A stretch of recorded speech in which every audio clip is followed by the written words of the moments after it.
ñu ngi leen di jaajëfal mbokk internet yi ci ànd bi ngeen ànd ak ñun ci sans limite di leen rek dalalaat jàmb di am mbégte tey rek jàkkaarloowaat ak ki nga xamante ne moom moo di Dame Mbodj nekk nag membre mouvement le peuple mouvement citoyen le peuple ñoom nag daanaka lii seen bébét nag jamono ji moom moo di rek jàmmaarloo ki nga xamante ne moom moo di président Macky Sall ak yi nga xamante ne ñoom jàpp nañu ni daal na muy doxalee du noonu ñu fas yéene nag sekk ak moom waxtaan tey. yaakaar naa ne c'est pas une première sax ñuy sekk ak moom ay waxtaan waaye nag laata ñuy dugg rek ci sujet yi ñu bàyyi rek monsieur Mbodj nga ñoon teg internet les staan ci sans limite. jërëjëf soxna Mariama kontaan naa trop si li nga ma ñëw seet si fii ci sama bureau pour ñu waxtaan ci mbirum Sénégal ci turu nag coalition citoyenne le peuple bi nga xam ne dama ko bokk ak samay naataangoo ñu mën cee lim le camarade Clédor Sène man cee lim la camarade Mansour Mboup le camarade Abdou Karim Gueye ak le camarade Assane Diouf camarade Medina Dieng ci ñi nga xam ne peut-être ñoom la nit ñi gën a xam waaye ñu bokk ak nit ñu bari ci Sénégal même ci àdduna parce que Ousmane Tounkara mii tey am jafe-jafe bokk na ci sunu coalition citoyenne ndaxte lépp lu ñuy def da ciy joxe xalaatam même bu fekkente ne États-Unis la féete kon nag maa ngi nuyu sa internet yëpp di leen jox ku ci nekk wàccuwaayam leen wax ne am naa mbégte ci ñëw ci seen site pour mën a wax ñu déglu ma xëy na tamit déglu seeni commentaires. merci jërëjëf yaakaar naa ne ubbi bi am na solo mu mel ni rek mouvement citoyen bi leen di le peuple porte ngeen en tout cas benn combat boo xamante ne nii yaakaar naa ni wéetoo leen ci ndax tudd nga sànq ay nit yoo xamante ne nii moom ñoom nga bokkal xeex bi mu mel ni rek itam jot ngeen rencontré yenn ci ay kilifa diine fii ci réewum Sénégal ñu bëggoon a xam rencontre boobu lan ngeen tënk en quelque sorte. waaw rencontre bi. li ko sabab moo doon que ñun coalition citoyenne le peuple coow lii nga xam ne moo fi doxoon Sénégal ñaari weer yi dañ cee amoon ñun dañ cee loru woon ci ndax lu mu gàtt-gàtt ñaar fukki nit ak ñaar ci ñu bokk ci coalition bi téye woon nañ leen ci kaso bi man mii bokkoon naa ci ñi ci gën a siiw nag la sénégalais xam mooy ñi ma fi lim sànq ñun ñooñu moom ñi ngi woon ci kaso bi waaye am na ñeneen ñoo xam ne ñi ngi ci coalition bi ñu jàppoon leen ci fii ci Dakar ci manifestation boo xam ci lan ñu jàppale woon ñun ñi te kenn limaalewu leen ñun ñëpp bi ñu génnee nag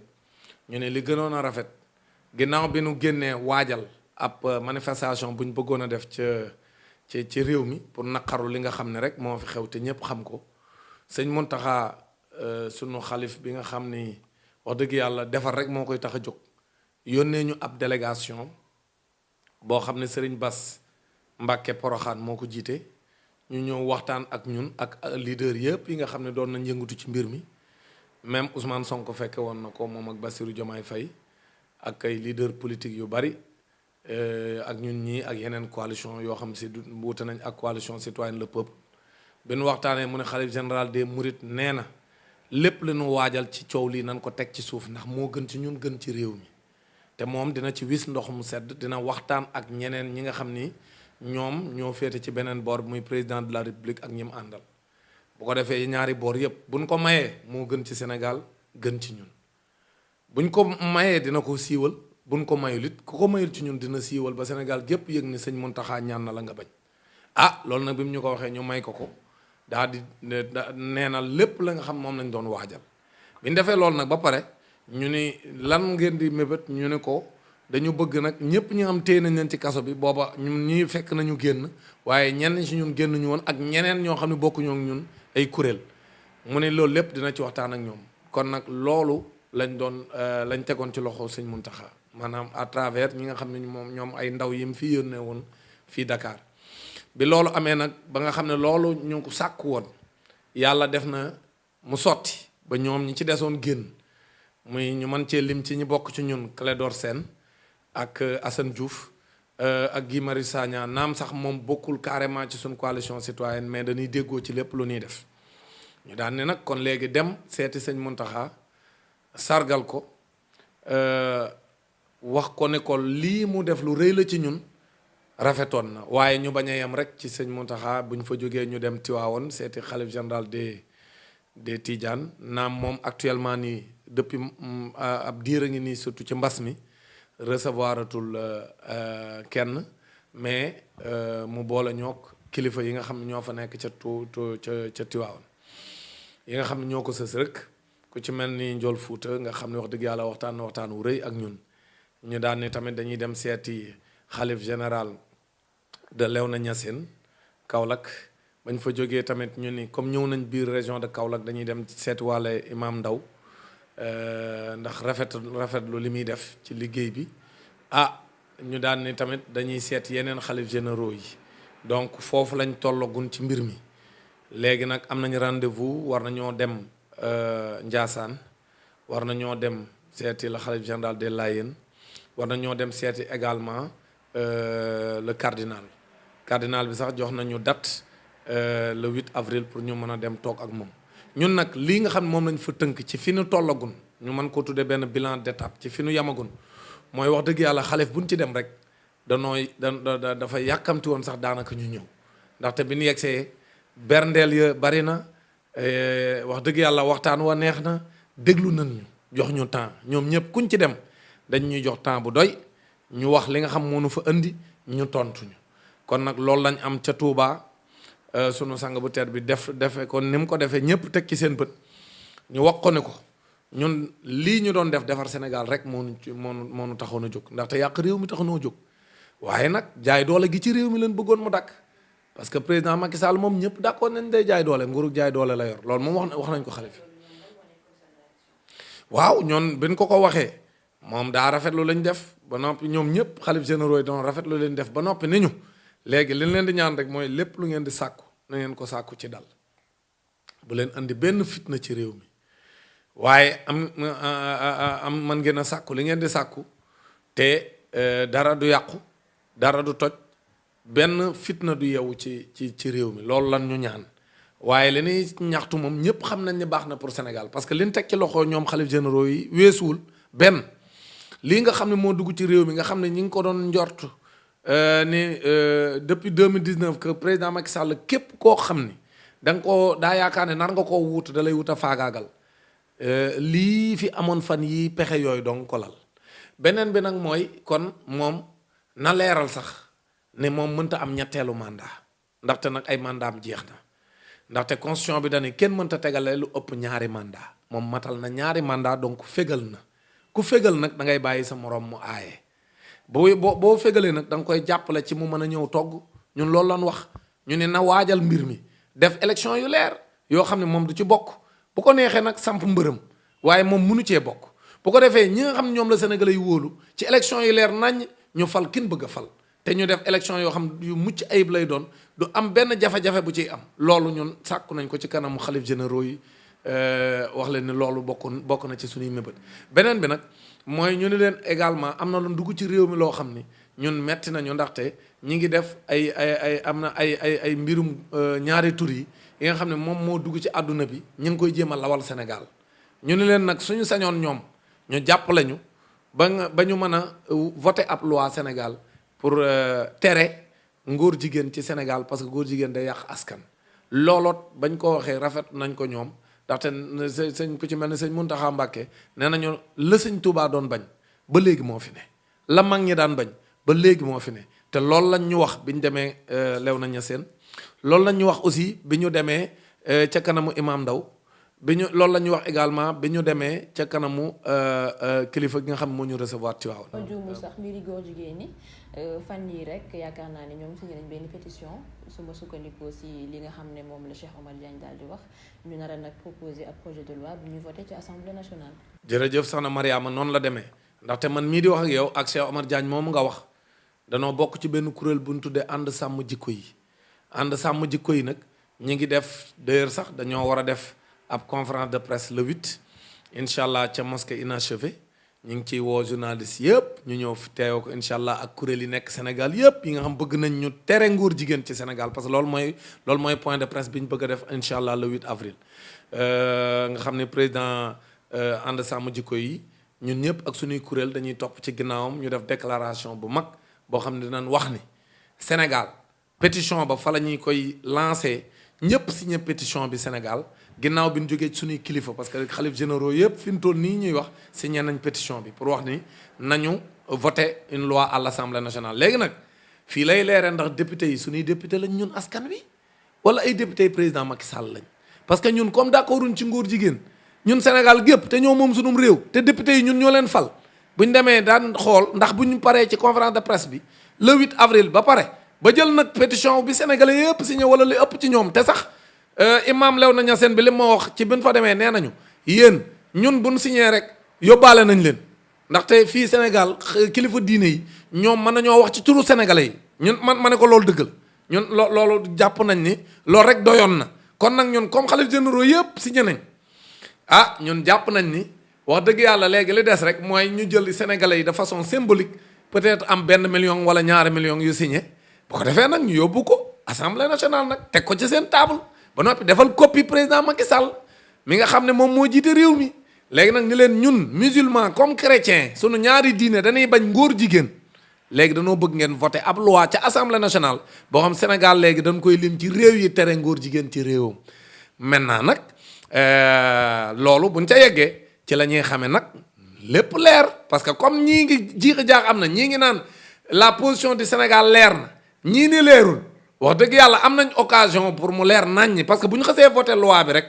mooy jeex na léegi kenn dootul mën a def kenn dootul mën a fésal seen ngóor jigéen ci mbedd mi parce que ñun bu ñu jaawale ñun li nit ñuy def ca néegee suñu yoon nekku ci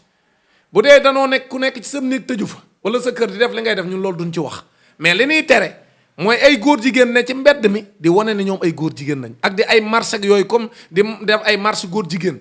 di comme ni mu amee ci yenn réew yi ñun loolu lañ ne du amee sunum réew moo xam ne sëñ Touba El Hadj Malick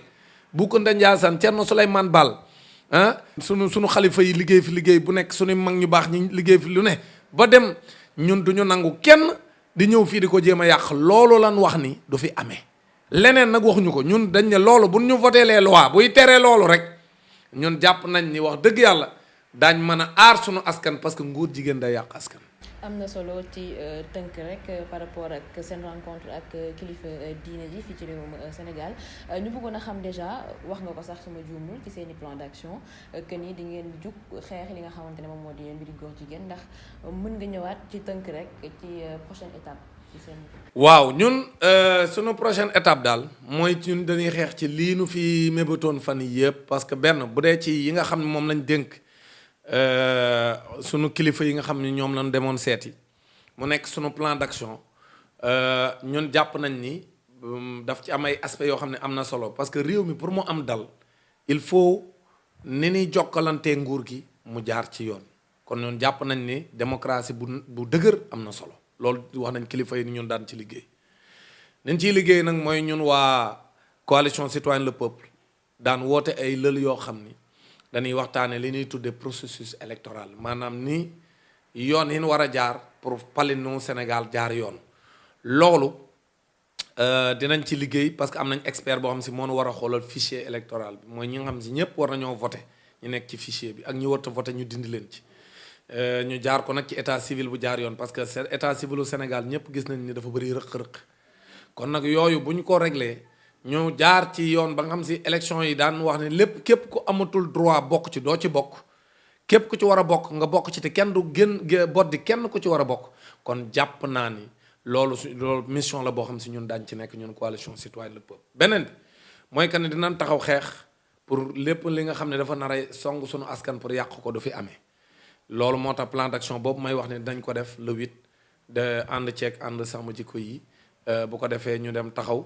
won sénégalais yi ni lii dugg sunu askan dana war a taxaw pour xeex ko pour du fi amee leneen li nga xam ne tamit dinañ ci taxaw mooy liberté yi nga xam ne dañ koo salfaañe ci Sénégal parce que Sénégal nguur gi fi nekk lépp luy sunu àq ak suñu yeleef ñun dañu jaay doole boo demandé marche ñu bañ boo demandé sitting ñu bañ boo demandé leneen ñu bañ ñoom nanguwuñ kenn yëngatu ci réew mi di def affaire dictature loolu bëgg nañ mu dakk bañ a respecté suñuy droit beneen bi nag mooy démocratie bi bañ a nasax ba noppi état de droit bi tamit bañ a nasax parce que jaay doole bi am ci kaso yi di def lu leen neex di bundaxataal nit ñi yooyu yëpp bëgg nañ mu dakk bañ am réew moo xam ne daal dañ ñuy boole ci réew yi nga xam ni respecté nañ seenu askan. lii daal mooy nekk plan d'action bi nga xam ne moom la ñuy yore ñun coalition citoyenne di ci yëngatu nag ci boor bu ne bu ko defee ñu ñaan rek Sénégalais yépp ñëw jàpp lañu parce que coalition mi ngi tudd coalition citoyenne le peuple mooy askanu Sénégal lañ boole pour lépp luy defar ñu dëgëral ko lépp luy yàq suñu askan ñu xeex ba mu jóge fi lii daal moom mooy programme bi nga xam moom lañ teg ci table ñun waa coalition citoyenne le peuple. am na solo monsieur Mbodj mais l'actualité c'est aussi polémique bi nga xamante ne moom la ñu indi jamono ji sur l'ethnicité te rek ñu saytu ki nga xamante ne moom moo di Madiambal Diagne daal di xaatim fan yi ñu génn rek daal di nag wax ay kàddu yoo xamante ne nit ñi jàpp nañ ne garaaw na li ci gën a fës rek moom moo di je cite le Sénégal est en danger de menace ethniciste te rek ki ko waral moom mooy di président Ousmane Sonko et ses proches tey jii nii yow boo déggee loolu naka la lay def surtout que on rappelle que vers les années 94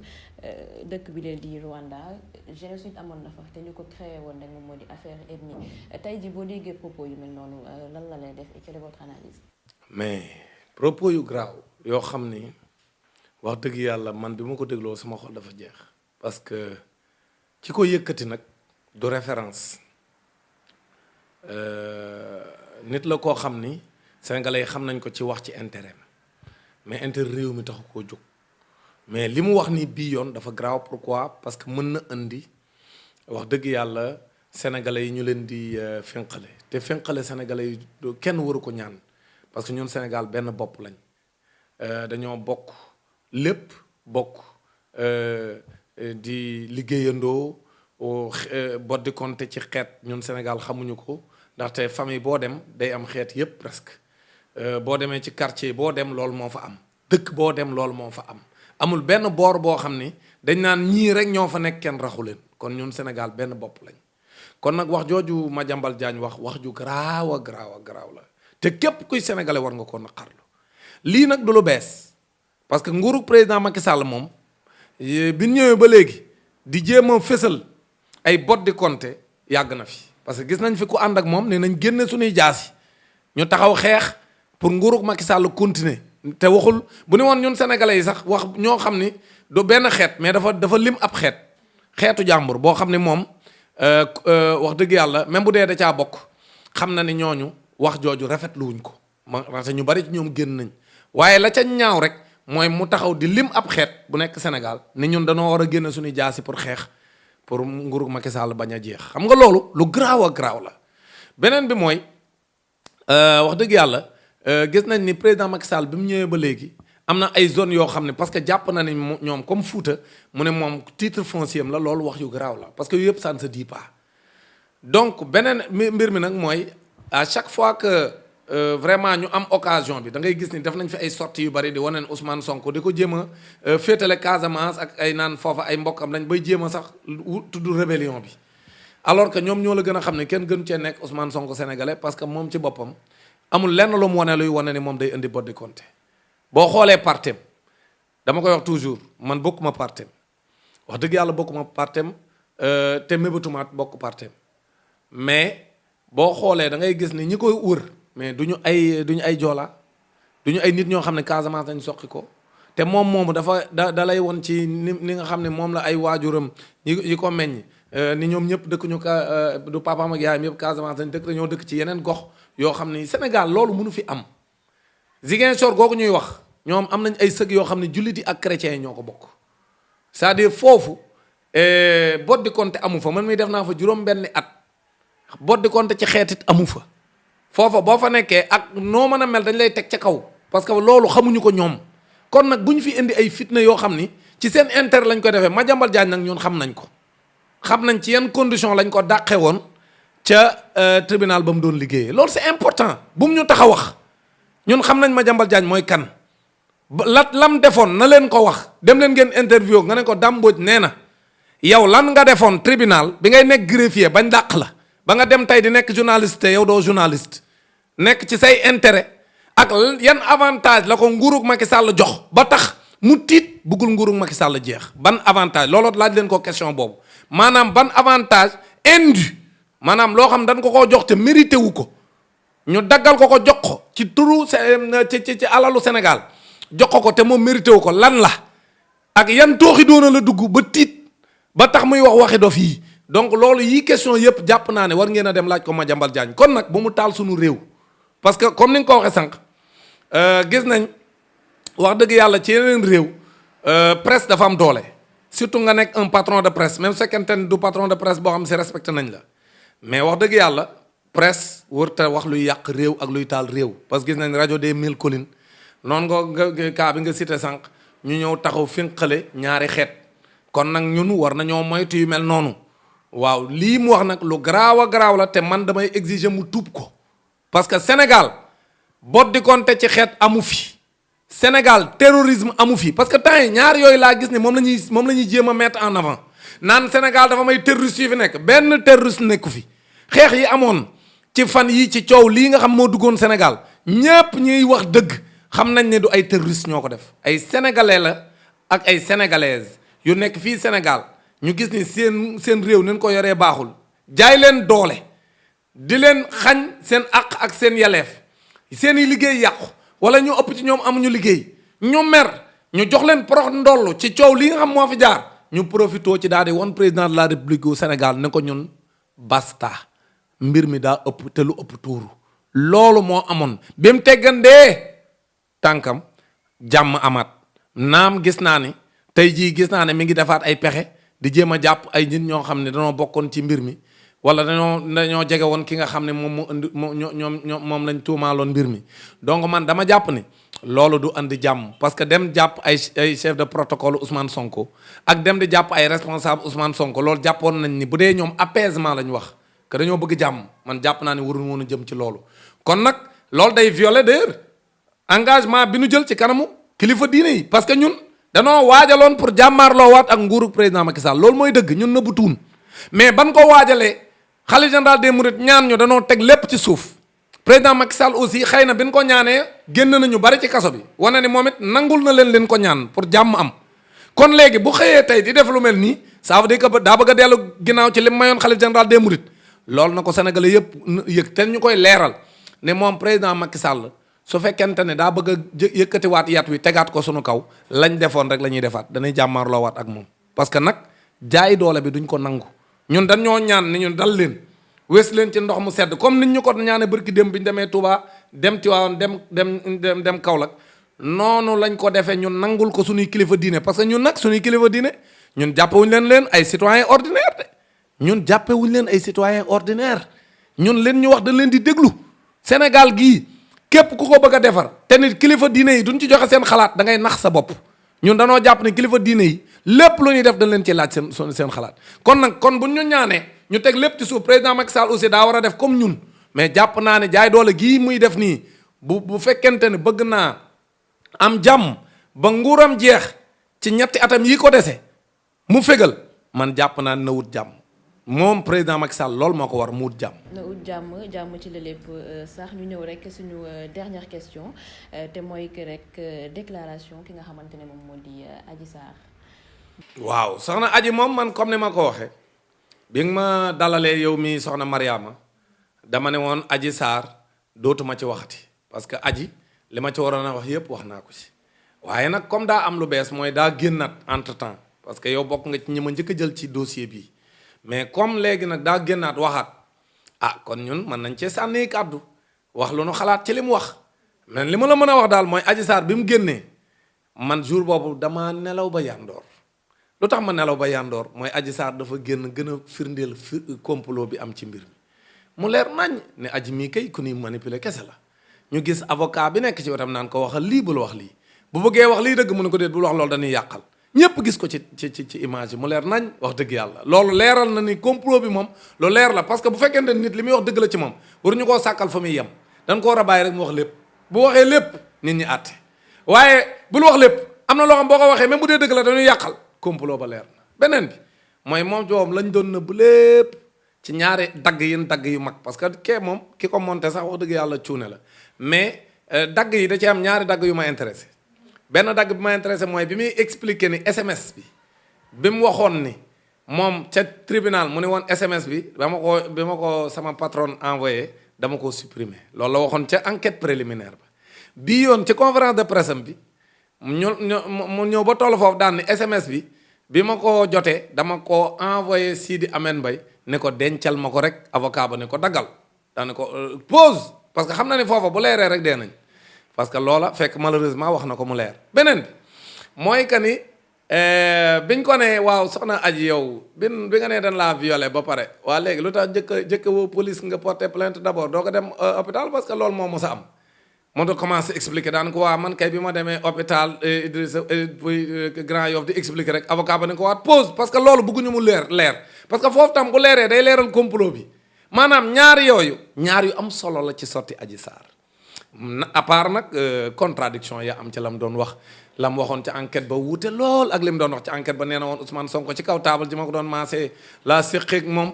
tey mu new ne ci room bi lan séqe waxi dof yu ne daal maanaam Adji daal boor boo ko jëlee rek wax dëgg yàlla yërëm ko daal parce que da ngay gis ni ak kanam gu sadd gi ndeysaan mu wóor la ni kii moom sonn na lool nelawatul mu wóor la ni sonn na lool dañ koo manipuler ba doomu jàmbur ji sonn moo tax man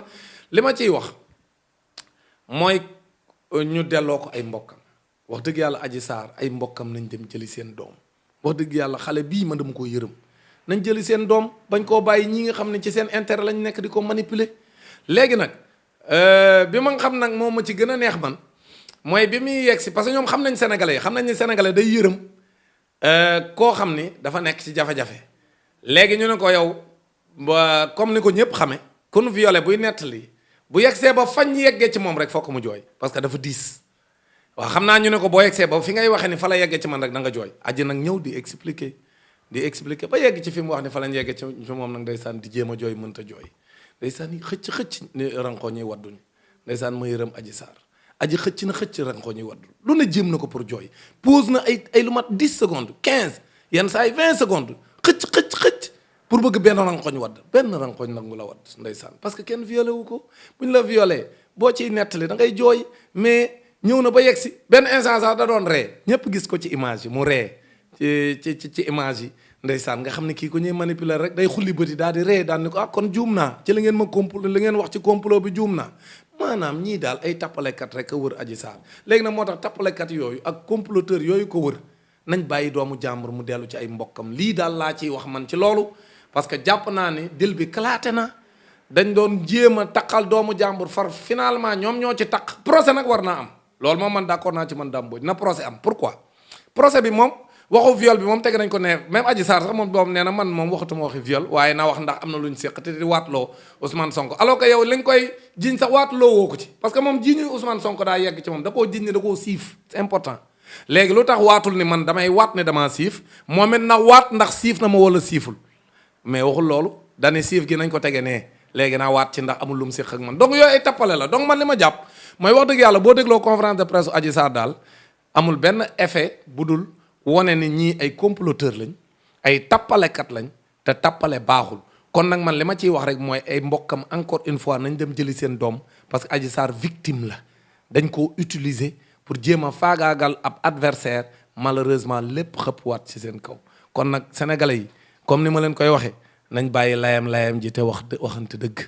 dëgg gi mooy ñii dil bi daa kalaate dañ koo def te dil bi setul yàqu na mais nag lu mu yàqu ñi nekk ci ginnaaw Adji Sarr war nañ leen a xam te procès bi loolu la nar a leeral procès bi léegi lu mu intéressé sénégalais yi mooy kan moo nekkoon ci ginnaaw Adji Sarr ñaari avocat yi tuumaalante ku ci ne naan sa morom yaa bind plainte bi kan moo ko ci bind ak lu tax mu bind ko ca te ñoom ñaan ñëpp ñu jege nguurug Sénégal wala ñu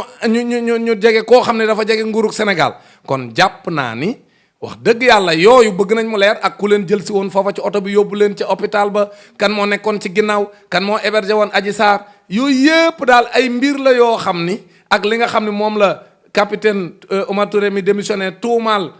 procureur bi ak ñi ci laale ñëpp ak ministre de la justice ñoom ñëpp daal maanaam daal ñi nga xam ñoo siq mbir mi daal man pour man procès ba ci intérêt boobu man la ma intérêt loolu la ma intéressé léegi mais nag diggante Adji Sarr ak Ousmane Sonko moom mbir ma nërmeelu na mais lu nekkoon ci ginnaaw ñan ñooy instigateurs yi ñan ñooy comploteurs yi pour man procès bu mag lañ ko war a def pour mu leer naññ pour que ñoo ñëpp ñoo sanctionné leen ndaxte yëfu salte yu mel nii kenn wartu koo def sunum réew. jërëjëf tënk bi am na solo monsieur Dame Mbodj ñu ngi ci jeexintalu émission bi ñu bàyyi rek nga joxe say kàddu yu mujj. waaw jërëjëf soxna Mariama maa ngi lay sant di la gërëm di gërëm sa caméraman di gërëm sa internautes yëpp yi nga xam ne ñu ngi ñuy seetaan di wax ne ñun li nu gëm mooy réew mi ñun ñëpp ñoo ko bokk lii nga xam ne moo fi am ci suñu réew ñaaw na seen àdduna bépp ñu ngi ñuy seetaan ba Sénégal wax dëgg yàlla benn moment dama wax nous étions la risée du monde ñëpp naan Sénégal li fa xew wax dëgg yàlla musiba la kon nag jàpp nañ ni lii waratu fee am nañ fexe ba képp koo xam ne yore nga nguur bu sax ay jeexee nga nangoo fégal ci jàmm président Macky Sall na nangoo fégal ci jàmm parce que nguuram ñetti at a ko dese incha allah da man nag yéene naa ko jàmm ñetti at yi bugguma dara yëngatu nan ko bàyyi mu gouverner di def lu ko neex mais mu bàyyi rek jaay doole ji moom ñi ngi def lu leen neex di pasare alalu réew mi di def lu leen neex loolu moom ñu ngi koy def moom ay jegeñaaleem waaye loolu lépp ñun nañ ko muñ rek ba ñetti at yi jeex mais bu ñetti at yi jeexee nanu abal ci jàmm